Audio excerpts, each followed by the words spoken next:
The Prime Minister's former top spin doctor has released another podcast episode, this time detailing his time at number 10 during Putin's invasion of Ukraine. Boris Johnson blasted Emmanuel Macron as Putin's lickspittle, and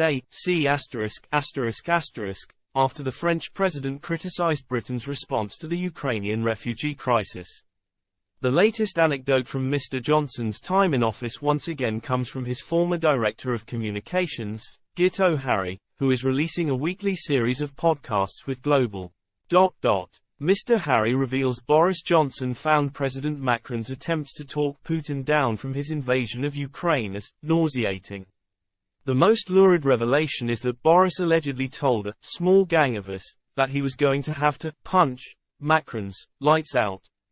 After seeing a Guardian front page carrying criticism from Macron over Britain's failure to offer enough support for Ukrainian refugees, Boris launched into a furious tirade. H is a four-letter word that begins with C. H is a weirdo, H is Putin's lickspittle. We need to go studs up on this one. We need an orgy of frog bashing. I'm going to have to punch his lights out.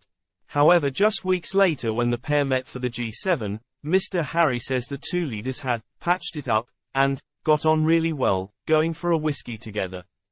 This week's podcast from Mr. Harry also focuses on the extraordinary bond between Boris Johnson and President Zelensky, with the pair sharing dark gallows humor.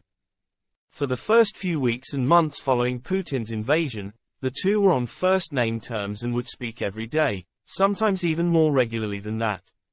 Apart from the detailed discussions about how we were helping, a lot of which was about very specific military hardware, the two of them had this extraordinary bond.